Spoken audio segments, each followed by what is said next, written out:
Hey there, pen fans. Brian Goulet here of GouletPens.com, and it is episode number 281 of Goulet Q&A. Today I'm going to be talking to you about if all demonstrator pens are doomed to be stained, the best ways to incorporate fountain pens into your daily life, and some of the best pens that I can see coming out in 2020. It'll be good. I'm going to mix it up for you a little bit this week. Normally I do a nice long intro, try to show you a whole bunch of things. I'm going to try skipping all that, 281 of these things. I'm like, yeah, let's mix it up a little bit. So I'm just going to go right into the questions. Normally I prepare a lot. I talk a lot more on top of what I prepare. So I tried prepping just a little bit less, be a little more impromptu. So let me know how you like the feel of this. Obviously I'm just recording it now as I'm saying this, so I don't know how it turns out yet. But anyway, we'll see how it goes. First question I have, this is a pen and writing question from Voltron's Left Foot on Instagram. Love the handle. Is reusing Pen Flush okay? All right, so we sell Pen Flush, a Goulet Pen Flush. It's our own proprietary solution. It's a cleaning agent that helps to assist your pen when it's difficult to clean. Obviously it costs money. If you want to be economical, can you reuse it? And the answer is yes. In fact, on the product page we say, yes, it's okay to use it. But I can expand on that just a little bit because we don't talk about that to a great degree on the site. But know that we do have that on the product page. We have it on the product itself. So we include a sample vial along with our flush. Part of that is because I just find it's a nice little handy container to have. It's economical to use, something that's more the size of the pen. That way, if you are flushing out a pen, you're not like filling a whole Dixie cup or something like that and using like a 30-year flush on one pen cleaning. That just doesn't make sense to me. But you can reuse the flush. I mean, I know it's going to have ink in it once you clean it for the first time. But again, the process for using pen flush, you're cleaning your pen with water first, get most of the ink out. Then you clean with flush, so hopefully the flush isn't disgusting with ink. And then you're cleaning it again with clean water. And you'll have loosened up everything that was stuck on the pen with the pen flush. So by the time you clean it the second time with water, the fact that you have pen flush that maybe already had a little bit of ink in it, that really shouldn't matter too much. The cleaning agents are still going to work. For sure there's some ratio of ink to pen flush that once you pass a certain threshold, it's going to start to not maybe work as well. But it's really going to be a lot of ink. And if you're cleaning it with water first, before you use the flush, you can really reuse your flush, a good number of times. The only time I wouldn't recommend maybe reusing the flush is if you are using an ink that can really be a problem mixing with other inks. For example, a Noodler's Bay State ink, which I have to put a little asterisk by my own statement because the Noodler's Bay State inks don't really clean up with this solution anyway. Bay State inks clean with a bleach solution, which this does not contain any bleach, so this isn't going to be very effective for that as it is. But if you have any other concerns about ink, or maybe if you use something with a lot of shimmer in it and you're concerned about shimmer getting in a pen that you didn't already have it in there, maybe you can keep a vial that's shimmer and keep another one if you have handy that is non-shimmer or whatever if you want to be reusing flush, and kind of keep things separate. That's kind of what I do. I have a couple different vials. Granted, I have access to basically all the vials I want here, so I keep a couple of different vials of just different things that I've flushed. And I will just reuse those over time. Works out great. Basically, I keep one for water and I keep one for flush. That way, when I'm at my desk, it's not really near the sink and I just need to do a quick cleaning, I can do that and I can just kind of keep that process pretty good. I actually keep a bottle just for my own, I'll expand the question to tad. I keep my own bottle of just water. I use the same bottle that we use our flush in, and I labeled it water so that if I want to have clean water, I can use a little Dixie cup or something, and I can do that. And I can basically clean my pen right at my desk if I need to, but not super thoroughly. It has to be it can't be like a disgusting pen. But anyway, it's possible. So yeah, to answer your question in short, it's totally fine to reuse it. You really shouldn't run into any problems. Worst case, you just keep on cleaning it with water or maybe get some new flush. Just dump out the vial. All you need in here is maybe 3-4 milliliters at the most to get a really thorough cleaning on your pen. You don't want to completely fill the vial because then you don't have room for your pen to actually get in there to clean. But 3 or 4 milliliters is just enough, and you'll be able to get, there's 8 ounces in here, so you'll be able to get, I don't know how that math works out, but it's a whole bunch of vials worth. So you'll be in really good shape for quite some time, especially if you're reusing with this strategy. All right, Mohit Dongar on Instagram. Which pens are you expecting to be a hit in 2020? This one is really tough because I would love to tell you that I know everything that's coming out in 2020, but the truth is I really don't know that much.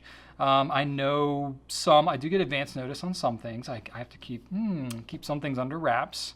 Perks of the job, right? Of just being in the spot that I'm in. I get to get the inside scoop on certain things. But honestly, you'd probably be surprised. We don't find out about things that far in advance, maybe like you'd think. Part of that is just because some things change.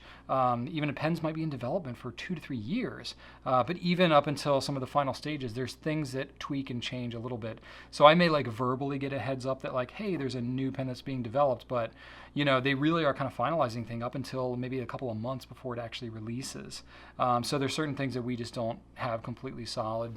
And other times it's just because, when there's a global release of something, they really want to keep it close to their chest so it doesn't get leaked out there. I mean, you all see, leaked pen releases on the regular, I'm sure, but they really try to keep that down, and the best way to do that is just to really not tell anybody. So there are some things that I know, or maybe I can speculate, so I'll touch on some of those that are coming in 2020. What I will say is that a lot of pen brands are still very actively coming out with new stuff, so it's not like, well, 2019 was it. That was the top of the hill, and it's all downhill from here, pen folks. It's really not the case. I think there's a lot of cool stuff that's coming, and I can clue you in on some of those right now. Okay, so I know that Monteverde and Conklin are going to be coming out with a bunch of things. I've seen a bunch of some of them. I can't even describe some of them. You'll just see them. A bunch of stuff in the mid-price steel range. So think like maybe next level pen stuff around like the Conklin Durograph price range. There's going to be a bunch of stuff coming out that way. So they just invested in JoWo nibs. These are German-made nibs, and they are changing all of their pens over to JoWo nibs. And in fact, they basically have at this point. So any pen that comes from a Conklin or Monteverde, they are going to have German-made JoWo nibs. They write really well. So any questions that you might have had about their nibs in the past, you should, maybe give it a second look, just because they have made a huge investment and changed all that over. Drew and I talked about it right now a couple of weeks ago. I've been very pleased with the writing samples of all the pens that I've tested out so far. They really is like a different pen. So that's super cool. They write very wet too. Really encouraged about that, and they are really leaning hard into that. So they're excited to have all these nibs. They invested heavily in it. They're getting delivery of all these nibs now, so they are putting them on a lot of pens. They want to get a lot of very affordable pens out there in people's hands. So there's going to be a bunch of things coming out from those two brands this year. TWSBI for sure is going to be coming out with stuff. I don't really know of a whole heck of a lot that's going to be forthcoming. I've included on just a couple things here and there, but they tease some things out on Facebook every now and then. I mean, literally sometimes I don't know about some of the things until they make it public. And then we're kind of scrambling to be like, oh my gosh, it's been better. They've given us at least a little bit heads up sometimes. But, again, that's a brand where people just go nuts when new stuff comes out. So they tend to keep it a little close to the chest. I totally get that and respect that. But I know they're always working on new stuff. So I would expect TWSBI's coming out with a bunch of cool things. Namiki is a brand that I'm hoping to see some good stuff from. They haven't been releasing like gobs and gobs of new things, but they've had some new pens. I think that there was a dry spell there. They did the 100th anniversary, extremely time-consuming pens, very beautiful pens, but it really just kind of sucked all the rest of the Maki-e pens out of the Namiki line for a couple of years there. I'm optimistic that maybe in 2020 we're going to start to see some things kind of coming back in. I don't have like firm information that that's the case. I'm just kind of speculating that maybe we'll start to see some of that. I know that Lamy has a bunch of cool stuff in the works. Some of it's been leaked already, but we are going to be seeing some good stuff there. They have a bunch of new colors of things. I don't really know what I can share and not share yet, so I'm going to lean towards not sharing. But I know the Lamy Tourmaline All-Star is out there because we were able to see that for ourselves, get that video out. So you can see that. We got a video on the Lamy Tourmaline. Very excited about that. And there's a bunch of other pens that are coming this year as well, so expect some things there. I do know a heads up on some Montegrappa limited edition things, which they've been doing some just like really over-the-top things that are coming, and very excited about that. Visconti's coming out with some cool stuff. They just announced their lapis lazuli Il Magnifico, so that's going to be forthcoming. I haven't seen that in person yet, but it's real lapis lazuli, which just looks unreal. So very excited about that. Yeah, so I think there's going to be some nice kind of limited editions that come out from some of the higher end brands. And for sure, there's going to be a bunch of just really exciting other things on the way. That's kind of the heads up on what I have knowledge of right now, but I know for a fact there are other things that I can't share right now that are going to be coming too. So, for better or for worse, there's going to be a lot of really cool and exciting pens coming out this year, and that maybe just gives you a little teaser, a little taste of some of what's to come.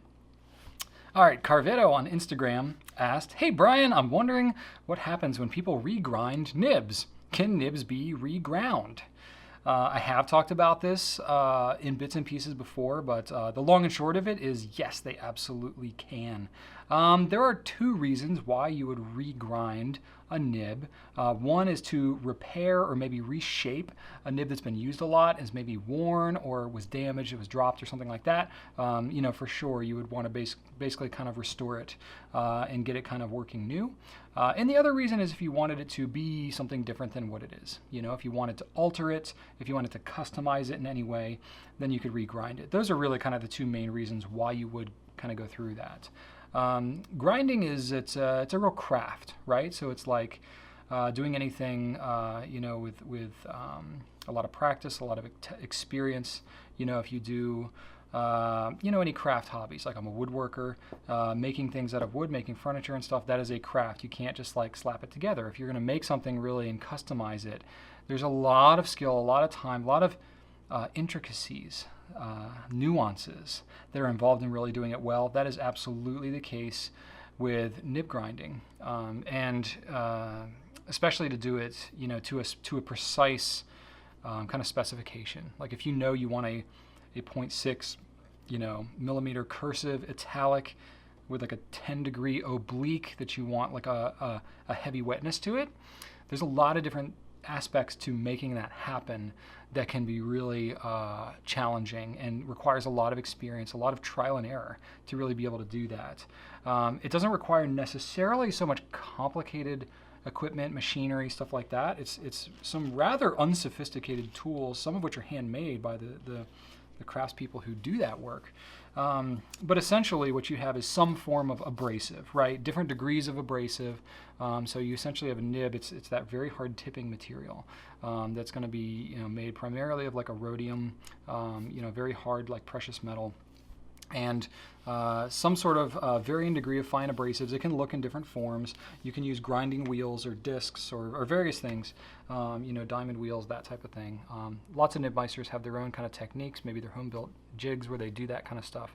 But essentially you're taking abrasives, you're grinding off parts that you don't want to be on the nib, and you're reshaping it, and then you're taking it through various degrees of finer and finer abrasives to the point where it feels really smooth. It's the abrasive that you use is smoother than the paper that you're going to be writing on, and to the degree that you make it more of a mirror-like finish, it's going to feel even glossier on the page.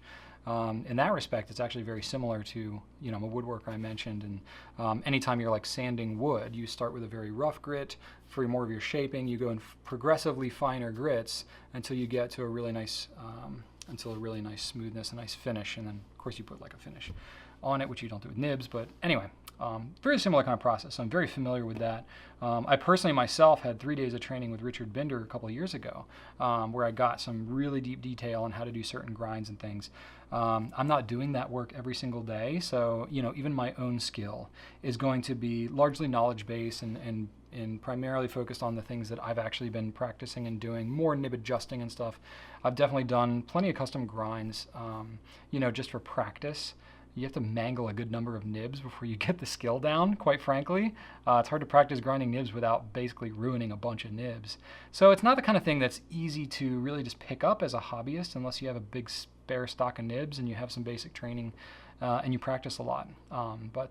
Basically nibs are metal. They last a long time. And they can be altered several times kind of over their life, whether it's for customizing, restoring, whatever. Can last you decades and decades. So that's essentially what regrinding is. It's reshaping with various abrasives to make it something different than what it is. So there you go. All right, Wonderbread Mel on Instagram. How do you pronounce Kaweco?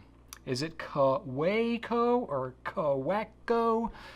So I believe the proper pronunciation is Kaweco, because it's a German company and W's are pronounced as, English V's. So Kaweco, I believe, is the correct pronunciation.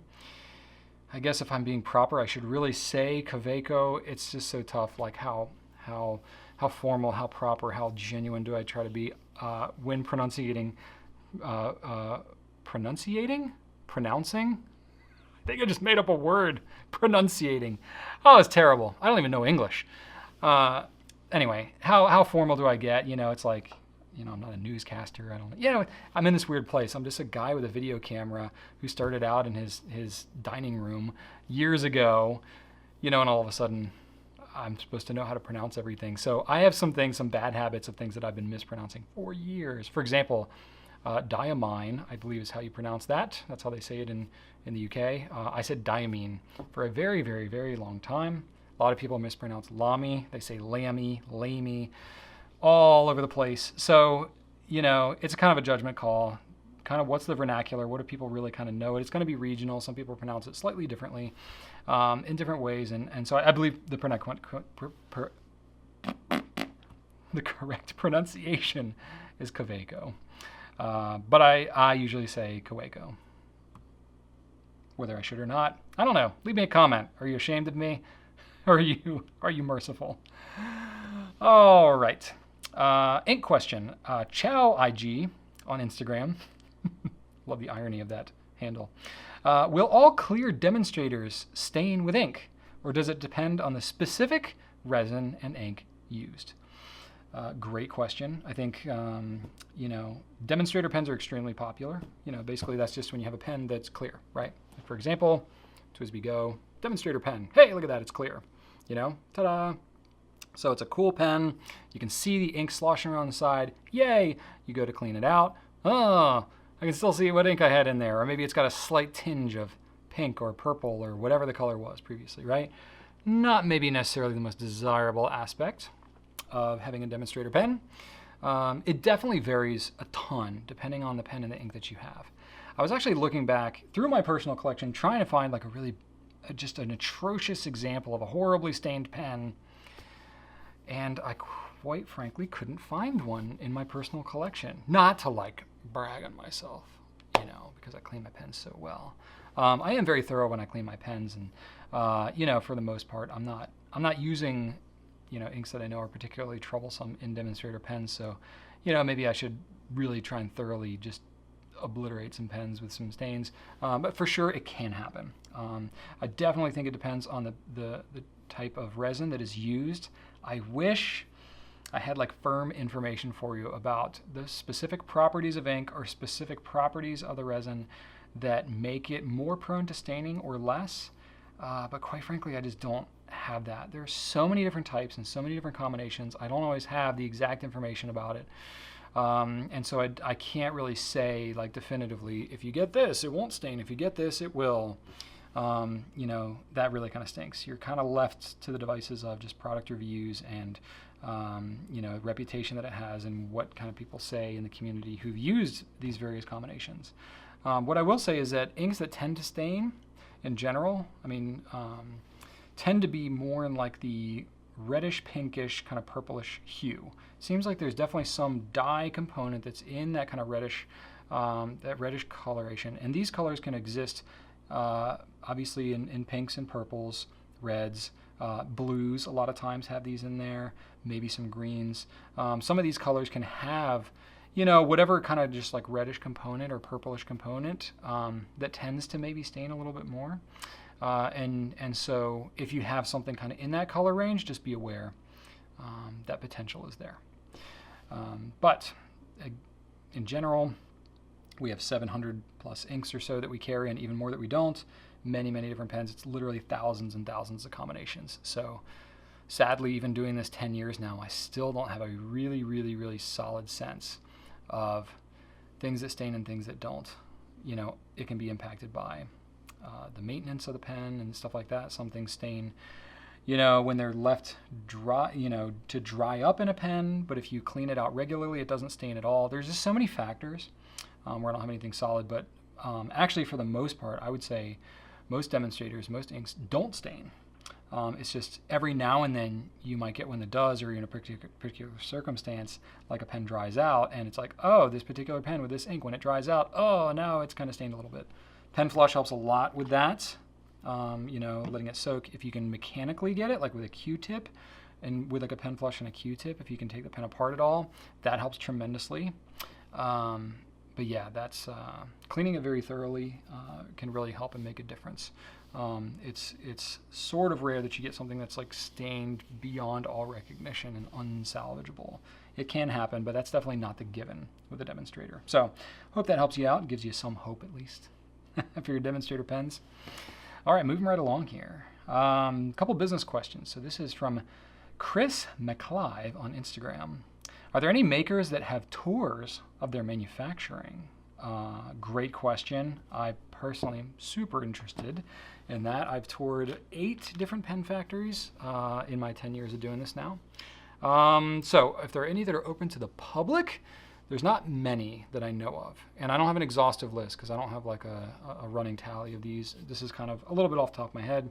Pelican does, that I know. They have it like public on their website. You can schedule a time. You can actually even order a pen from their factory and get like a custom grind. You can watch them grind it and everything. It's kind of cool if you want to go. If it's like a big trip and you're doing it and you want like a really memorable experience and like a souvenir from the trip, like that's kind of a cool thing. I think that maybe that's why they do it. Other than that, I don't know anybody who publicizes a private tour or a public, a tour open to the public.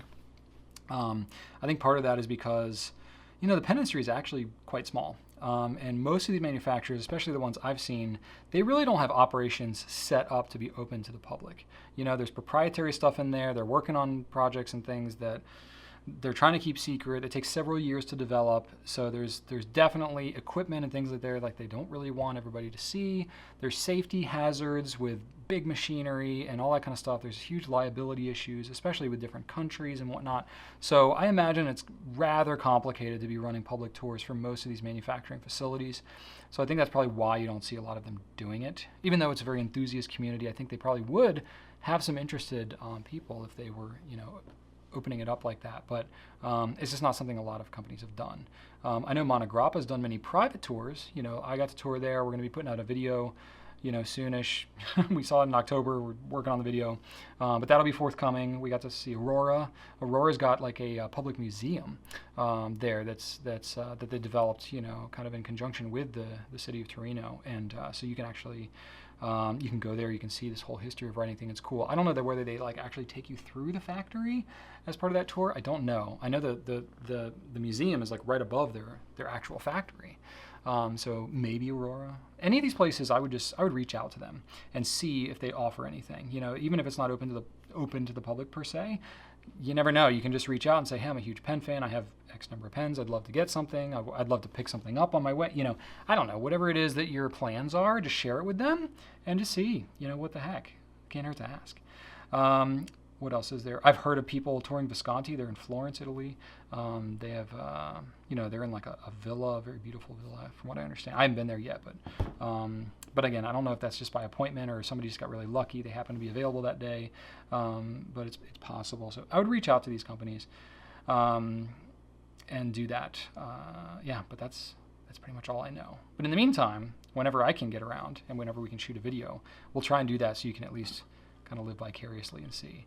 And the thing I will say about being on a tour, unless you're like really getting up in there, it's kind of hard to know what's going on anyway. I mean, you can get a general sense, but pens are so small, you can see like, oh, there's some machinery over there, or oh, that person is, doing something. Unless they're really able to take you like in there and you can like really spend some time in there, it takes like several hours to really get a sense of kind of what goes on in a company. So when we can get in there, shoot a video and really break it down for you, honestly, that's probably going to be pretty 90% of the experience, obviously not 90%. It's going to be a lot of the experience anyway, and you're going to get to see more close up. Of course, being there, they get the impression, the more senses and stuff like that. Would be kind of cool. So, I don't know, be interested. If you've ever been to any other pen factory, maybe that I didn't talk about, that you have been, let us know in the comments, because I would love to know kind of what's out there. All right, and wow, last question I have for Q&A. This really is more brief. I'm proud of myself. This is from Aisha 02220. QOTW. There we go. From Instagram. This is actually a pen and writing question. I went business, now I'm going back to pen and writing. But I just really like this question and I wanted to end on it. What are some ways that I can incorporate a fountain pen into my daily life? Great question. I personally love fountain pens. I would love if everyone implemented them into their daily life. Not practical for everyone, of course, but if you're really looking for ways, there's so many different ways, and I'm not just going to rattle off this huge list. But it is just kind of something I've been thinking about more recently, a little bit of a personal, kind of side note here.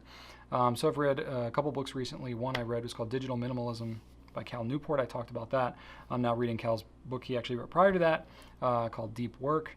And it's got me thinking, I've been doing the fountain pen thing for a while. I've been doing social media and lots of technology and things. I'm extremely busy, got a family, all those kind of things. I do a lot of digital communication. But also, the busier you get, the further along you get in your life, and you got kids, and you're thinking, how do I raise my kids, and what am I teaching them about? All these things, technology, how to, productivity, how they spend their time. I'm thinking really hard about that. So I think for me, if I had to kind of summarize kind of what this means, this question, and then just maybe broadening it a little bit, I think it just has to do with intentionality, right? Like, I'm not like, oh, technology's bad. I love technology. That's why I'm here talking to you today. But at the same time, I don't believe that technology is the answer to everything and that it's all better and then we should just stare at screens all day, sort of like the movie, oh my gosh, Pixar. WALL-E. There we go. I was thinking Up. I was like, that's not the movie. WALL-E. Where everybody's just like hovering around, sucking on nutrient shakes and just like staring at screens. I really feel like that sometimes, quite frankly. And of course that's commentary on whatever. But it does kind of feel like that sometimes, doesn't it? I think that, fountain pens are decidedly analog. You are intentionally picking up a fountain pen to use it for a purpose. I think sometimes they're fun and cool and they're very tactile. That resonates with me. And frankly, I was drawn to fountain pens before I really understood and really thought much about why are they so appealing. But the older and hopefully wiser that I'm getting, I'm actually really starting to mature in my own use of fountain pens. They're not just like a fun, fancy, cool thing. There are actually times when I am more productive, more intentional, more focused for certain activities when I'm using a pen versus when I'm doing something digital. And I'm still finding exactly where that line is for me.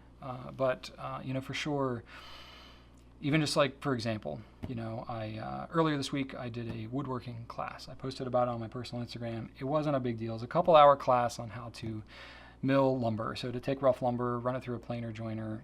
I've watched a lot of videos on how to do it. I've did it years and years and years ago in a very limited capacity. Back when I was doing some woodworking, but I'm trying to get back into woodworking. I don't have these tools yet, but I wanted to learn the process and all that. And it was really interesting. And I just had this stuff more on my mind, and I was thinking about, here I am at this class, making things out of wood. In all practicality, who needs to make things out of wood anymore? You can buy furniture, you can buy all this stuff. It's a really intentional act. I love woodworking. It's very tactile. Just my whole being, my whole aura shifted a little bit, going from work and kids. And I mean, I love pens, don't get me wrong, but it's work. It's really intense. There's a lot of stuff going on running a whole company like this. So to kind of leave all that at the door and to step into this beautiful world of woodworking, especially it's a passion I've had since I was a kid. Was really it was a really different mindset for me. It's I told Rachel, it's like my spa, going into a wood shop. It's crazy, but that's really how I feel about it. So to me, it's kind of like that, and my experience with that this week was, I had my phone on me and I have my watch, which is dinging as I'm sitting, let me take this dang thing off. It's dinging as I'm trying to shoot this video, right? There's so many just micro distractions that we have with technology that we don't even register. We're not even conscious of.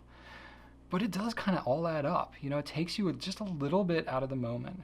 And I actually found that myself. There were a couple of times where I felt the pull. I was inclined in this woodworking class, to pull out my phone, take a picture, receive a text, whatever. And I did it a couple times, and it kind of took me out of that experience. And I was like, what am I doing? I'm paying to be in this class. I made this time. Like, I coordinated this like over a month ago to have Rachel watch the kids, and I did this whole thing so I could be in this class. Why am I not like here? So I really intentionally, like, I had my pen, I had my physical notebook. I was like, I could take notes on my phone, but then it's so easy to switch over and text. So for me, I think, bringing it back to the question, right? It's about intentionality. I think, yes, you can incorporate, you can just have fun pens. They can be accessories, they can be status symbols, whatever. But to me, I think the one of the more enjoyable aspects that I'm really starting to think deeply about and explore about these fountain pens is actually the fact that it is a choice to intentionally like focus my own brain. You know, when I'm so distracted, and you know, I'm running this company with, you know, upwards of 40 people. There's so much going on every day. I can't even describe like the number of directions I get pulled in every day. You know, my poor assistant Jen, you know, she works so hard to come up with a schedule that makes sense for me every day. Every day it just gets blown up, you know, because I'm getting phone calls over lunchtime and just all kinds of craziness. It really is kind of nuts, you know. But for me, even if it's just for a few moments, as I write a thank you note to somebody on my team, as I'm playing with a pen and doing a nib nook, whatever, like I will get all the distractions away, and I'll really be kind of focused in the moment. And it's like I can like feel it in my body that it's different. There's a different mindset that I get in when I have that kind of intentional act. So anyway, that is one really cool thing about fountain pens. That was completely off script. I didn't write any of that down in my notes, but you know, so for me to get to something practical, right? I think it really depends a lot, you know, of what your daily life is. This can mean very different things to different people. If you're a school teacher versus a nurse versus a retiree versus, you know, a kid in school, like there's so many different ways that your daily life can be. I'm gonna have to speak very kind of like, you know, in principle. You know, for me though, I think one of the best ways to incorporate it is just to have it on you. You know, have a pen that you like, that's durable enough, that you really like to write with. You're not going to be concerned about losing it or breaking it or leaking on you or whatever. Just whatever it is that you find that level of comfort, that can be kind of a daily carry pen for you. And just start carrying it around and just think about opportunities when you can do that. It helps if you carry a notebook around with you, maybe a really small one you can keep in your pocket, or, you know, I carry a traveler's notebook in my backpack with me, and I'll take that out. It's a very durable notebook, and I'll do that sometimes. And I'll intentionally just kind of write with that instead of taking notes on my phone, just because I like the experience, and I write different notes when I write it by hand than when I type it. So that's kind of interesting, just so you can do some things like that to observe and just kind of see what happens. Just look for ways to write throughout your day.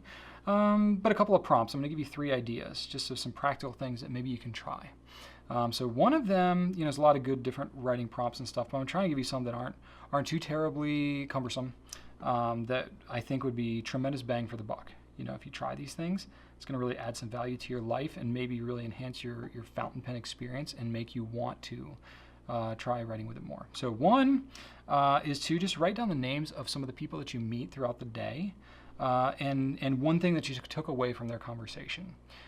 This is an intentional thing that like most people just don't even do in general, let alone write it down. But I think you'd be amazed when you find, if you can reference it later, you know, just you have a conversation with somebody and just be like, you know, we really connected over whatever, this childhood experience that we had, or so-and-so could really use encouragement next month, or actually their birthday's in 2 weeks.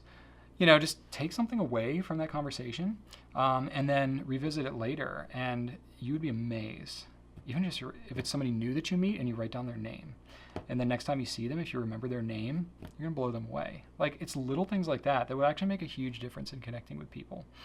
So that's one thing that you can do. Just making a note, not like while you're talking to somebody, like you're interviewing them, but just as soon as you know, oh, okay, thanks, okay, see you later, have a good one.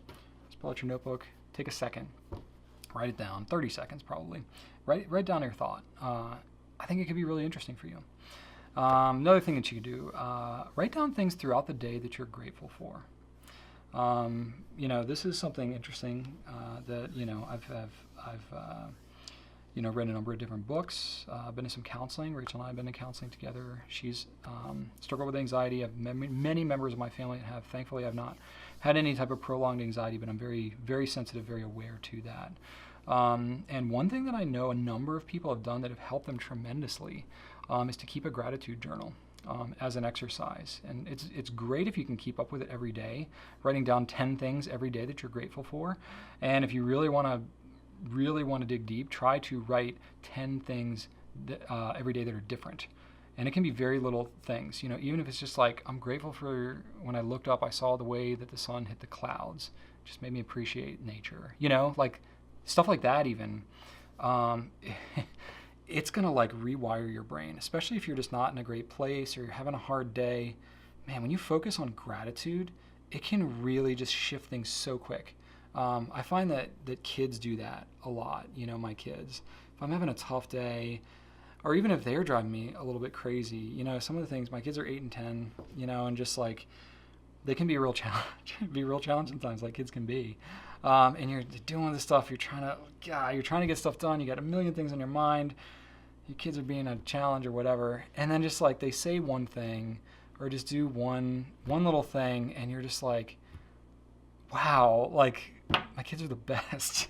They just like out of the blue are just like, like my son, we had the holidays are crazy at work, really busy, seeing family, all this stuff. We're cleaning the house, we're doing the whole thing, cooking all these meals, just normal holiday kind of stuff. And he just like out of the blue one day was like, wow, grown-ups really do a lot of work at the holidays, don't they? I was just like, wow, that's crazy. Like that would have been like big entry that day, right? So yeah, really cool. If you physically, and obviously if you write it down too, it means so much more than just like in the moment, like you're kind of fleeting, but like that could be a really interesting thing. So maybe give that some thought. I won't give you a hard number. 10 is the one that I've heard that people who are really intentionally trying to like, change their mentality and really get the attitude of gratitude, so to speak, could be good throughout the day. But even if it's just one or 3 things, just write down some things throughout the day that you're grateful for. Could be really cool. And then when you look back and reflect through that journal, could really give you some interesting stuff to think about.